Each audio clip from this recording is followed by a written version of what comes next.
So today I was reading the story of Daniel, story of Susana in the book of Daniel, Daniel 13 from 1 to, it's a long story, 1 to 64, 13, 1 to 64. Now, I'll give you a bit of synopsis and I'll end with my key lessons and one thing I picked out and I think should help us. So backstory, Susana is that beautiful young girl who everyone loved, but who loved God and had godly parents who put her in the right path. She got married to a very wealthy man. This is my own synopsis. We'll go with the book of Daniel 13 from 1 to 64. But something happened along the line.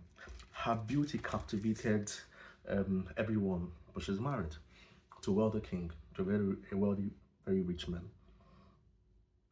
But we had elders in the society whose lust led them to accuse her wrongly, accused her of infidelity to the extent that she was condemned to death. And what was the accusation? Because their lust, like I said, she was beautiful. She is beautiful, and her beauty captivated these old men who were elders in the land, and because of this, they accused her of sleeping with somebody else because she refused to live with them. And interestingly, I think I want to start reading from where she was condemned to death. That was 1343, where she was condemned. She cried out, "Eternal God, nothing is hidden from you. You know all things before they come to be. You know that these men have testified falsely against me. Would you let me die, though I'm not guilty of all their malicious charges?" Now, this was her own cry because she had been condemned to death. Because their evidence, they had funny evidences. Now, the Lord heard her. As she was being led to execution, God aroused the Holy Spirit residing in a young lad named Daniel. He shouted, she had been condemned that she was going to execution. Daniel shouted, "I will have no part in the death of this woman." Those present turned to him. "What did you say?" They all asked. Standing in their midst, he said to them, "Have you become fools, you Israelites, to condemn a daughter of Israel without examination and in the absence of clear evidence? Return to court, for those men have testified falsely against her." And the people returned. Let me go towards the end. He separated these two men that accused her of sleeping with somebody else. Now, then Daniel asked them, he answered, he asked, I'm going to 54. Now, if you really witnessed the crime, under what tree did you see them together? He asked one of them. He answered, "Under a mastic tree." Daniel said, "Your lie will cost you your head. You will be cut in two, for the angel of God has received a sentence from God." Putting the first one aside, Daniel called the second one, called the other elders and said to him, "You offspring of Canaan and not of Judah, you have been beguiled of beauty and have long allowed yourselves to be perverted by lust. This is how you have dealt with the daughter of Israel, who out of fear have yielded to you. But here is the daughter of Judah, who would not tolerate your wickedness. Tell me, under what tree did you catch them committing the crime of adultery that they accused her of?" He said, "Under an oak tree." "Your lie has cost you your head." Daniel said, "God's angel awaits with a sword to cut you in two and destroy you both." The whole assembly shouted and blessed God for helping those who hope in him.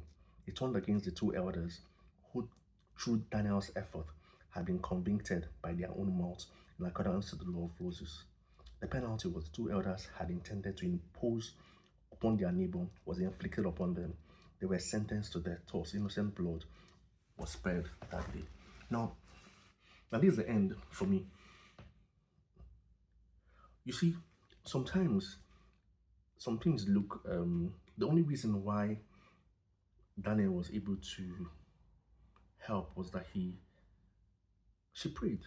Most of us pray, and sometimes it looks like God doesn't answer, or sometimes we think it doesn't make sense praying.